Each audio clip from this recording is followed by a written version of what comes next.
Right, we're just about ready to start. My name is Louise Papadopoulos and I'm from Modern Teaching Aids, and welcome to our Wushka webinar. Now, just a little bit of housekeeping to start with. To improve the quality of the presentation, if you wouldn't mind just continuing to have your audio to mute or your mic at mute and your video off, just to ensure that there's no lagging. My colleague Tennille Langton is joining us today and she'll be responding to your chat questions. And just if you have anything that you'd like to ask, Tennille will answer to you. We also have an email, support@wushka.com.au, so if you don't get a chance to ask the questions, please send an email with your name and school and any details and the question, and we'll get back to you as soon as possible. I'd like to also advise that the session will be recorded for future reference, and if you would like a copy of the recording, please send an email to support@wushka.com.au, and we will do that at the end of the session. So I've been a Wushka specialist since 2016 when it was developed and released, and I look after Melbourne, Victoria, or southeastern suburbs of Victoria, along with parts of New Zealand. You will not need to log into Wushka during the training session, so you can just listen and off we go. Just a moment, I'll just share a different screen now.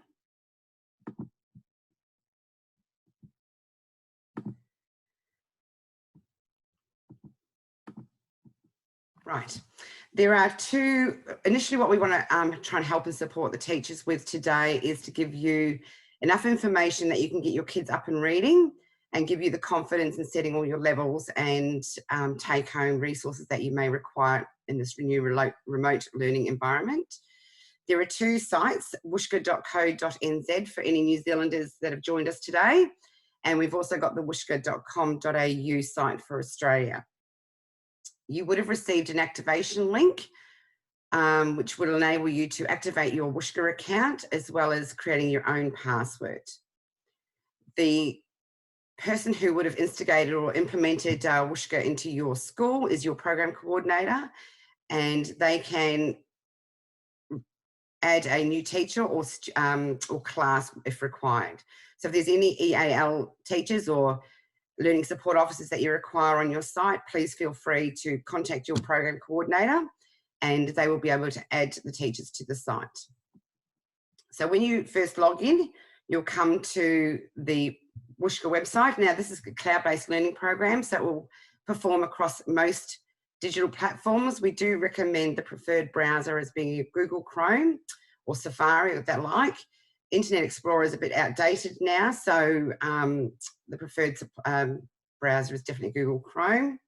You'll click on the login tab and you'll come up with your login. Your username is the email address that you would have provided to us, and the password will be the one that you created.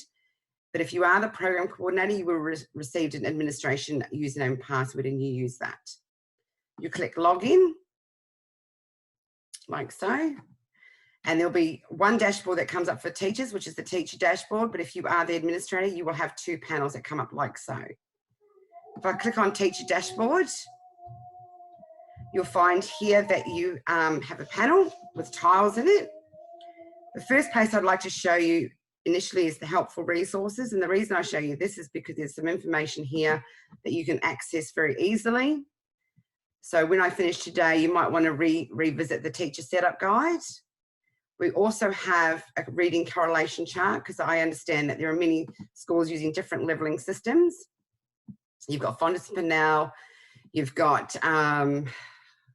PMs. We've got our Wushka level here, which is levels 1 to 31++. This was developed using the Ready to Read colour wheel that was developed in New Zealand by Learning Media and the New Zealand Department of Education. Across here, you'll see the different correlations here as well. So that's a helpful tool when you're trying to correlate between the two different levelling systems, and it's really best fit PM level system as well, pretty much one for one. Go back. So you'll find the correlation chart here in your helpful resources. You'll also find in here support materials that will, you're obviously going to continue your assessment. Your support materials, this here gives you the algorithms, and I'm sure a lot of teachers here on this call have run a lot of reading records over their time, but there is some information here that just helps support maybe graduate teachers that are doing new assessment pieces. And these are all the books, levels 1 to 22, that focus on reading assessment. So they have a reading record attached to the support materials within the library. You'll also notice here that there is a W and there's an S and a D. So these are focusing on word cards, sequencing strips, and discussion cards. This is a really helpful tool because when you're doing your reading assessment, you might be trying to triangulate your data for the individual students using different reading assessments. So this will help you support that. You'll also find in helpful resources a continuum showing the literacy progress markers. So in here, this continuum document will help ascertain, have they achieved these results successfully before moving them up to levels, obviously in regards to your comprehension as well. So this is again levels 1 to 22 being the intervention levels. You'll also find in the parent support notes, in the helpful resources, parent support for home. So in here, you might want to pair up the parent email along with the student's login so that they can ascertain the purpose of Wushka, be confident in using Wushka, and have their student's username and passwords. You've also got a Facebook link if you want to add that to your site, so it makes it easy for parents to log in at home.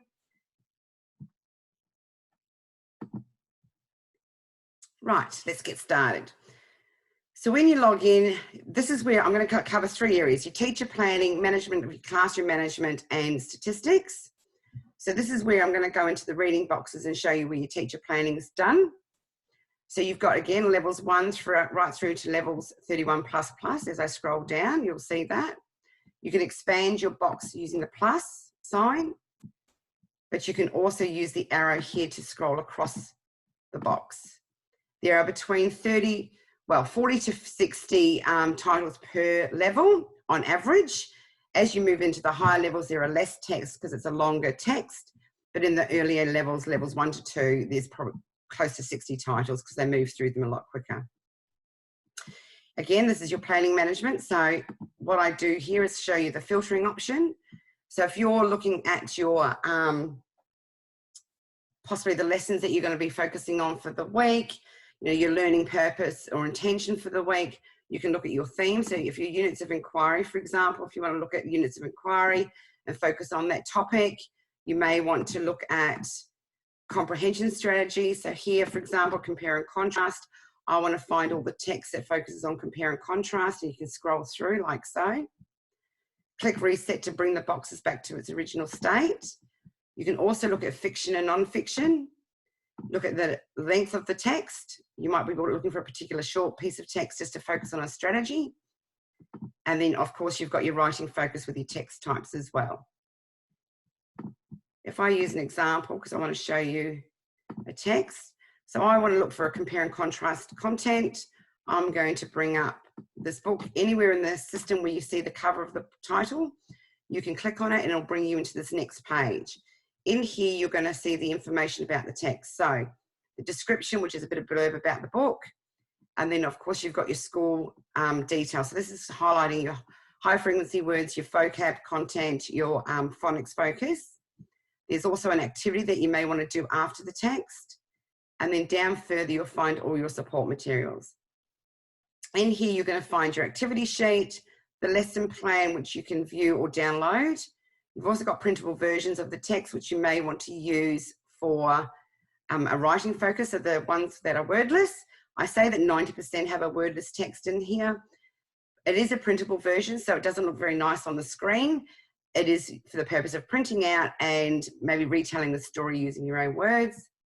Here's one with a reading record, so that was what I was referring to before. And this has also got a focus on word cards. So all the support materials are with the book, which makes it easy for you to locate. I would suggest you just need to view the lesson plan. You could have the text open on one side and then have your lesson plan over here and all the content. And it goes through all the chapter by chapter notes, questions around individual pages, depending on the length of the text. I also recommend here are the high frequency words. If it's a lower level text, you'll find high frequency words in here. The theme is obviously focused on here, and you've got your strategies, compare and contrast for comprehension.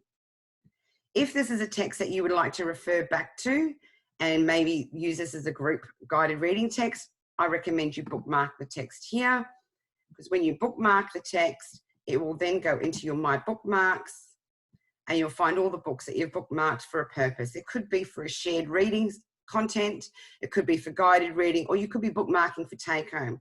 I do have schools at the moment that are reducing the number of text available to the students for at home, and that's because they don't want to give them access to a whole box of books, and they could be bookmarking it for that purpose to allocate to a take-home reading text group. So if I go back to my dashboard, and that was all in the reading boxes. I just want to show you what a text looks like as well whilst in here.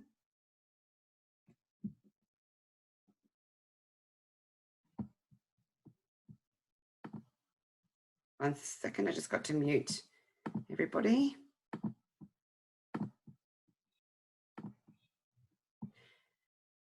And I'm just going to bring up this text here, and I'm going to bring it up on the page.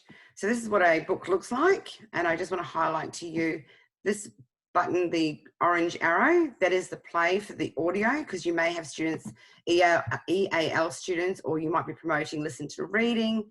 This enables the play that students need to actually press play to have the audio in place. It is a double page, so you can see the bind in the spine, so it looks like an actual printed material as well. And when you finish the text, you close the cross, press the cross, and we'll close the book. We have the option for quiz questions to come up. Again, this is supporting comprehension strategies. All the quiz questions are based around inferential, evaluative, and literal questions, depending on the level of text that you're looking at. So more literal in the early years or the early levels. We've also got it coming up in the teacher panel, which is what I'm in at the moment, because you may want to utilise the questions during your shared reading or a guided reading session. And the questions are multiple choice. I'll just show you what they look like. I'm just going to guess through them. It's multiple choice. The children go through them because they also get access to the quiz questions, because this is where the assessment is done and your data statistics are derived from. And I finish, and I bring back the book, and I close the book like so. So that's the reading books, and you're planning through the main library. Now we're going to go to managing your class.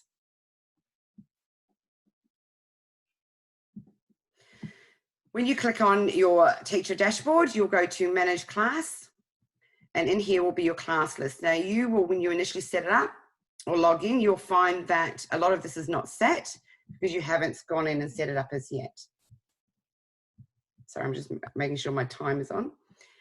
In here, I initially go to, so anywhere where you see the underline or the dotted line can be edited. So you could have students that have a nickname or a preferred name. You could actually change that if we've got, if you'd like to. I initially go first and foremost to manage class because I'm looking at setting up my whole class initially. And this is where you would go, for example, I'm going to set the class password. So you click on password, enter and click into the box, and you type a password. Now try and make it as simple as possible. It is, the whole class can have the same password. You may have other digital platforms that you're using that have a password. Use the same one if you want to be consistent through your password. Click back to manage class again. Class reading level, if you wanted to, you could set the whole class reading level.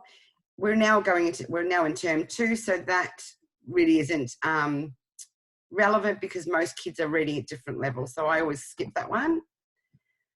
This is where you turn the narration on or off. So you can just turn it all on for narration if you want audio. If you'd rather they didn't, you can turn that to no as a whole class. But we can customize outside. I'm doing whole class management now, and then we will customize by individual student.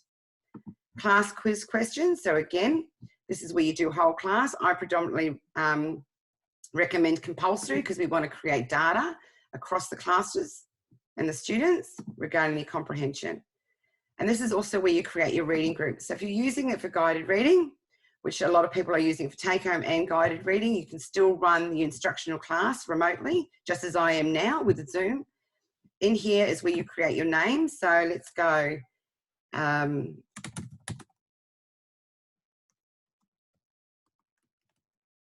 Wushka English as an additional language group. You might then, if you have a second group, most schools will have 3 to 4 groups or 5 groups, just override the last entry and then write Wushka Learning Support Officer Group. So that way a teacher can actually allocate text into those groups. Go back to manage class. So in here is where you create your reading groups. Setting class permissions. So I'm referring to my reading groups now. We're in a bit of a different environment with this remote learning, so you could just have that set to on, so they'll have access at all times, and turn it off when you don't want them to have access. Turn it on for now. Back to manage class, and here is where you would generate your student letters. I'm going to click that now. Your student letters look like so. So it's due to privacy reasons, you obviously would not send this whole document out to a student because it's got all your student usernames and passwords.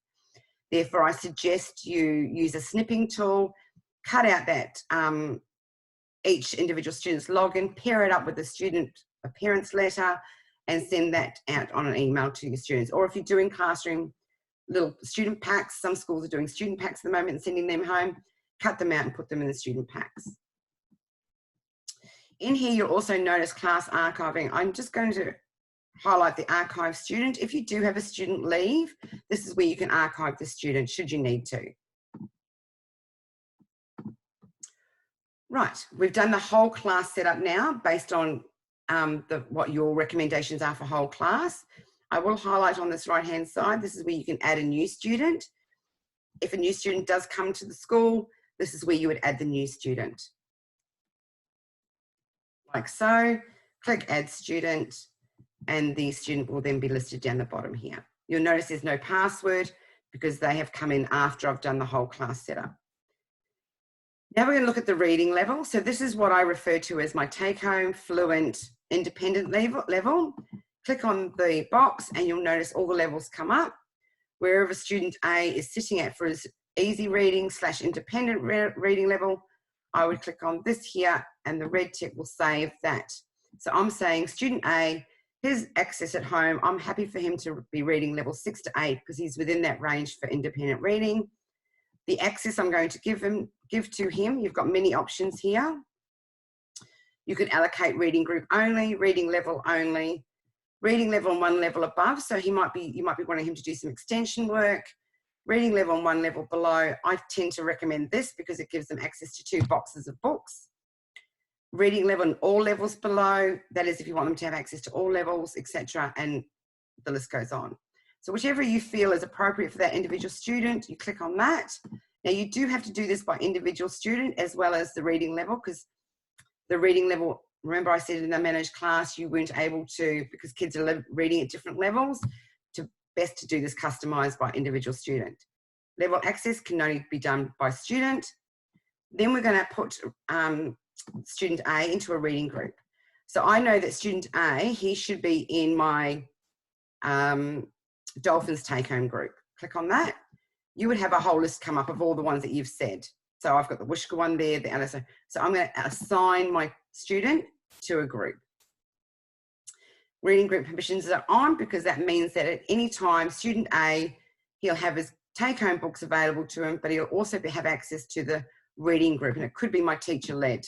Let's do teacher-led so that we can use this as my instructional guided reading session. And the quizzes and everything else is fine because I did that through managed class. So now what I'm going to show, so we've set up our classes. Now I'm going to show you the reading groups. Click on reading groups and I'm now going to set up my reading groups. So I'm just checking the time. So here on the left-hand side is my library of resources. And the reason I recommend you do your planning in the main library is because you can't filter by all this comprehension strategies, text type and theme in the reading group section. It's only through fiction and non-fiction. Select the reading books that you'd like to look at and also look at the reading group that you're going to assign text to. So here I've got in my reading group, students A and F. And these are, I'm going to take books from levels 3 to 5, or the red colour wheel. You'll notice that all the boxes are there. You are not restricted by the level the students are set at where you take a text from. You might decide to take a level from a higher level than that they're assigned. So I'm going to go to my red box. Now you'll also notice here the orange stars. When I talked about bookmarking for future reference, this is why, and it went into the bookmarks folder, my bookmarks, I'll show you that. This is the books that we had for future reference. I'm now in my reading groups, and it's actually put in a gold star on the titles. That says to me that I've highlighted that for a purpose, and I know it was to put it in for my guided reading. So I'm just going to go plus, because I want my Dolphins teacher-led, my instructional group, to have all these texts.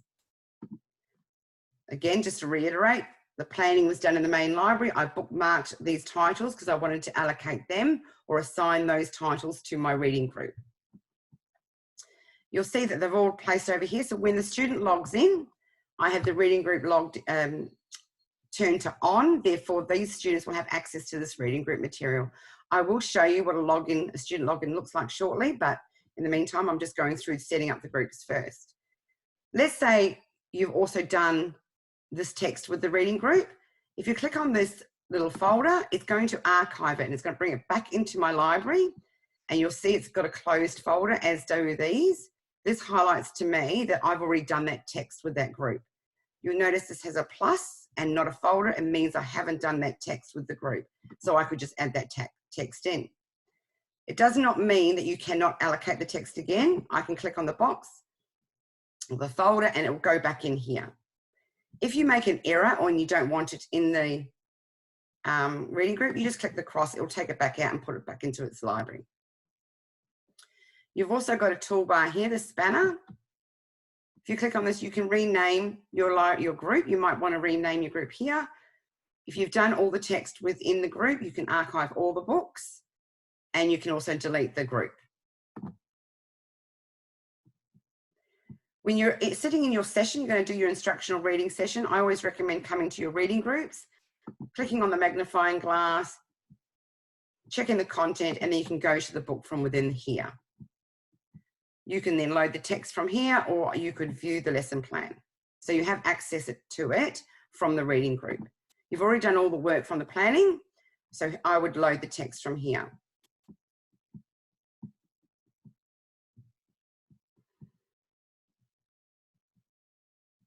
Okay, so I'm now going to go into statistics.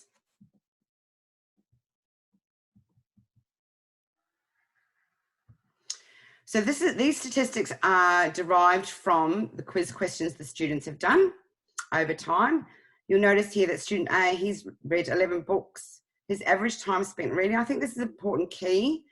We're not trying to race through the books. We really do want the children to, even though they're doing this remotely at home, whether it be take-home text or your instructional text, when they are reading, we want them to spend time looking at the illustrations and working through the text. If they are reading this very quickly, digitally, we can actually record that. So I would suggest that student B here reading for 7 seconds is probably not reading, and that would be an alert to me. So there's a snapshot of what your class is doing. These quiz results are focusing on the comprehension, literal, and evaluative questions. Now, if this was very low, I would suggest that maybe the level that they're reading at might possibly be too high, or they are guessing at the questions. It's really about teacher judgment there. We can't determine individual students' thought processes, but it may be an alert to you to have a conversation or maybe do some one-on-one with that student with that text. It's just giving you a snapshot of how they are doing with the quiz questions. You can filter this between school and home. With the remote learning at the moment, our school hours are between 8 and 4 and home is after those hours. So you can filter if the children are working through those different hours. Looking at individual student statistics now as well. So you might be looking at student A, what has he been doing for the last 7 days and the last 4 weeks? So you've got a guide, so you can look at what he did today. You can see that they read, whether it was fiction or non-fiction, how long they read for and what time that they read. I like to highlight that as well because we don't advocate students reading or taking digital devices into bedrooms at 10 o'clock at night and reading. And if that was the case with any of your students, that would be another conversation to have with parents. You'll see here that you've got a pie chart showing new versus reread. So rereading is one of those strategies. So I always recommend that students, whether it be an instructional text or their take home, if they like the book and they want to reread, or you're encouraging them to do a reread strategy and looking at different questions and vocab, you can see whether they're actually focusing and doing that. 66% he's reread, which is fantastic, and he's read 34% of new text. This is a total. Children really like to aim for 100%. So this is a total number of books read. Over here, you've got fiction versus non-fiction. So 100% of what this child has read is fiction, and he really hasn't been picking up any non-fiction. You could, if you wanted to, allocate another group called non-fiction text and start feeding non-fiction text to that student, because you want to, being a more difficult text, that is better for them to possibly be assigned that if they're not going to choose it themselves. Also, with narration or without, if you're encouraging that listen to read model, then for comprehension, then if there's no narration, it says 66%. With narration, he's reading 34%. You'll also notice down here there is a chart. There's quite a bit of red in here. That's just as a visual guide, that's just highlighting to you he's getting a lot of questions wrong, and the green is showing you what's correct. I like to go to the next panel, which is see all quiz results. Remembering this is all about your literal, inferential, and evaluative questions. Over here, you've got the date and time that they read. It was up early, 3:20 in the morning. You've also got where they went wrong, so which questions they got wrong. So he really struggled with this book. It may have been too difficult to text. You can click on the view, and this will take you into an extra screen where it shows you which questions they got right and wrong. And then you can determine if they were inferential, evaluative, or literal questions. And if you find that there's a similar thread through your class, it may be something for you to focus on when you're modelling a particular comprehension strategy. I do get asked if you can print the questions. You cannot print from here, but you could actually just copy and paste the questions if you like.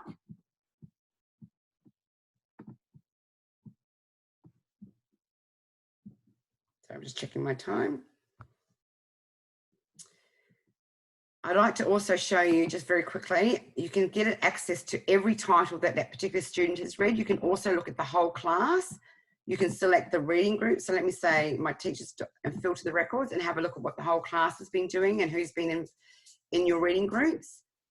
You can look at individual students. So I want to look at my, oh, actually, let's filter this by level. I want to see what books he's read out of level 3 to 5, and these are all the titles and how he's done with those. Now I'm going to take you to student login. So I'm now going to, you can actually do this yourselves, but click on student login. And the reason I want to highlight here is when I log in as a student is creating that, excuse me, creating a fictitious student in your class management class panel. The reason being is because when you open up or log in as an active student, you're actually creating data against that student. So it's already quite handy to have that fictitious student so you can show them how to use Wushka, show them their page, show them how to log in into a title. You'll notice here that it shows that I've read that book. I've read it twice. This is my instructional text. This is the reading group. If I had reading groups turned off, they would not see this until I turned it on. Below, I gave the student access to his reading or his fluent level, plus 1 level below. Expanding the box. This gives them many choices, and they're engaged in the reading that they want to be engaged in. So they're making their own selections as what they'd like to read. When they open up a book, you'll notice here they've got the description of the book, and they've also got an activity that you can actually use as a follow-up activity with this new remote learning.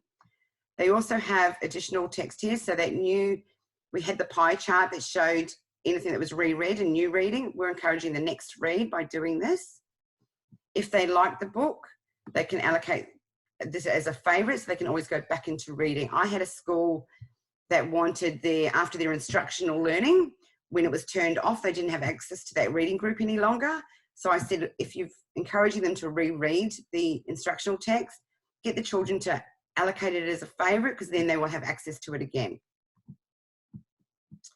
And the book looks exactly the same as I showed you in the teacher panel. This is my page. If I click on this, this is depicted the same. We have their favourites at the top, so it's encouraging that reread. We have all their reading records. So if a parent is looking over the show, or a carer is looking at their student's login, they can have a look at this as well and see where they're going, their child. They get the quiz results here. Again, showing date and time. And then they've got their favourites. So they can load this at any time. I have to log out now and come back in because I'm in as a student, and therefore you need to log out as a student to go back in as a teacher. So students cannot click the back button and become the teacher.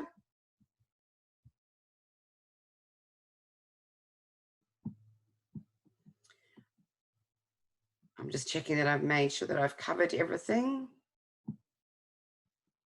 Right, so it is now 1 o'clock. What I'll do is open up the floor and I'll just have a look at your chats right now and see if there's any questions that need to go back over. One moment.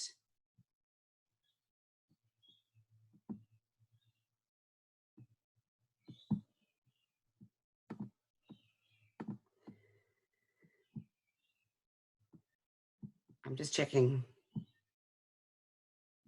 Oh, okay, Heather, what I suggest you do is, okay, so Tennille's answered that. I'm just checking any questions. Oh, great, Rosemary, we answered that about your fictitious student. So yes, I would suggest you do that so that every teacher can do that. Oh, thank you, Kay, I'm glad it's been informative. Yes, Michelle, as I just mentioned before, if they select it as a favourite, they can still have access to it. I do recommend too, what was I going to say? You could put in all your ESL or support staff in there as well and allocate text to for your support staff to have access to and your students to have access to. I will just share another screen, just something. I will share some of some points that I like to go over.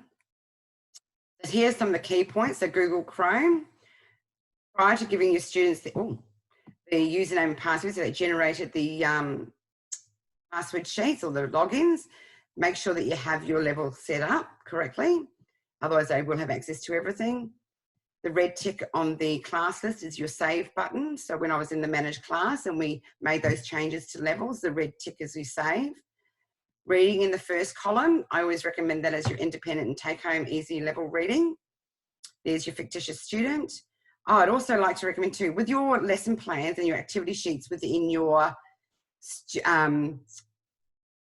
book list or within the library, you can email that. There are 2 apps that teachers have told me about. One's called Showbie and the other one's called Explain Everything. And that enables students to edit the PDF. So they can use the tools within those apps to edit the PDF and send it back to you, or take a photo, send it back to you and create a folder. We are also holding additional webinars being held weekly. So, please feel free to log in to those again. And any questions or detail, if you'd like a copy of the webinar, please contact support@wushka.com.au to get to request a copy of the video or the webinar. I'm going to go back to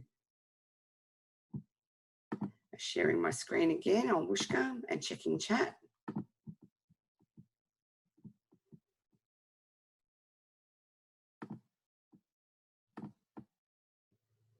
Oh, thank you, Amanda. I'm glad it was helpful.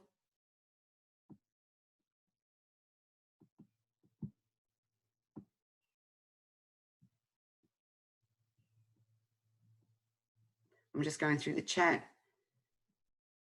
Oh, there's people from around Australia, which is great.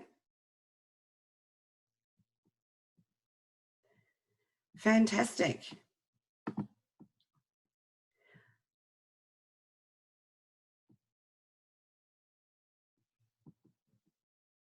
Any last questions?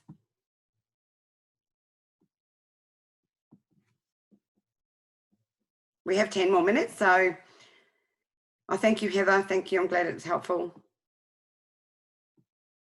Great, Andrew. Yeah, have a play. It's very simple to use. We've tried to make it as user-friendly as possible. I should make sure that I haven't forgotten anything.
Lots of people using it for different reasons, online, instructional. So people have asked the question with the reading records. I'll show you that. So when you're in a text that has a reading record, you as the teacher can have the printed version, or you can, because it is a PDF, and you can have the student logged in. They are reading their book out loud because they would be on unmuted, and you can mark off the reading assessment sheet and do the algorithm via Zoom or whichever digital platform, that you're using. Other questions we've had about the quiz questions, they're not narrated, but if it's a take-home text, you would help that the parent or carer support's there to ask the questions in conjunction with their take-home. I'm just running through the chat right now.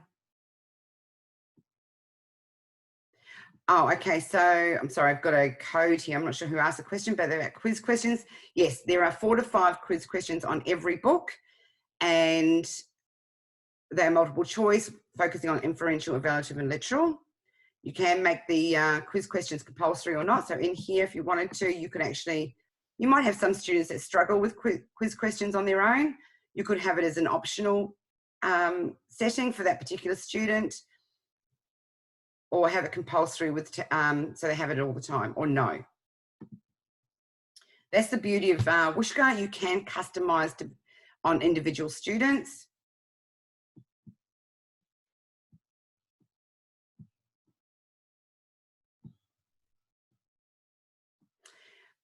Yeah, we added 20 new titles last year, and we are constantly adding new titles, so 2 a term possibly. But that's just highlighting to you that it's a constantly evolving system. There are no games or avatars on here. It's really traditional reading on a device, and we do increase the number of titles, so it's not a stagnant program.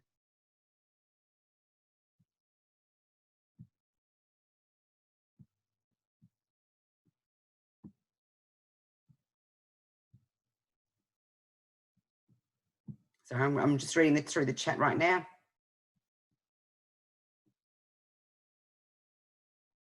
Okay, in regards to the PM levels, we do have another document that we can send to you that has the PM levels correlation, in saying that our levels are pretty much 1 for 1 of the PMs, approximately. So it is used as a guide. What I can do is, if you can just email support@wushka.com.au, this is to apot25, sorry, I don't hear your name. Please send a request to support@wushka.com.au and we will send you that document. Rosemary, in regards to teacher-led instruction, you can, I've just called that a group name to just highlight to me that's what I will use for my instructional level. So yes, it's about not giving access to students, because predominantly that is an unseen text, and but everyone works differently. So as an unseen text, I would have that turned off. But let's say I've got teacher-led instruction here, but I want them to be in their take-home group for tonight, because you want to allocate 5 texts only per week so the students don't run out of books. You could create a group called take-home and allocate text, assign text through your reading groups for the take-home box. if you want to have them only accessing the teacher-led instruction during your session time, so let's say you've said to the students, okay, I want you to log in at 10 o'clock tomorrow morning and we're going to do our guided reading. What you do is you have this set for off at all times and only turn it back on when you're about to do your session. That way, when the students log in, it's not accessible unless you've turned it on. I hope that helps, Rosemary. Did you?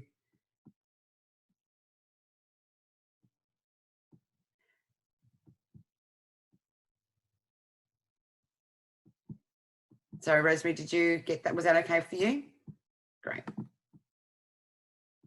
Okay, letter to send home to parents. So that if you go to my dashboard and go to helpful resources, this is to Rosemary. I thought, oh no. Sorry, I've just got a code, doesn't have a name there, 706893. In here are resources to send home. So you have a parent email, a bit of blurb to go in your newsletter. You've also got a login section down here as well. So the parent email, if I download that for you. Okay, this is to parents. You can download that. And then obviously pair that with your student login. Oh, whilst I'm here, I almost forgot. Just, I know that we're supporting you all with the Wushka and literacy, but if you're also looking for a resource for maths, we also have free online until the 30th of June, some fantastic ST maths. Please log into our website, MTA, Modern Teaching Aids. If you go to the home page, you'll notice it is down here. Click on ST Maths Digital Learning Programs. It passes on to your maths coordinators and they can learn more and register for the free online maths program as well.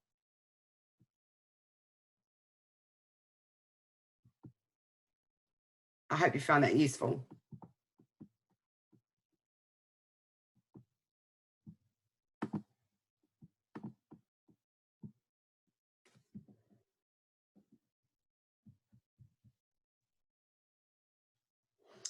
Okay, everybody, any last questions before I sign off?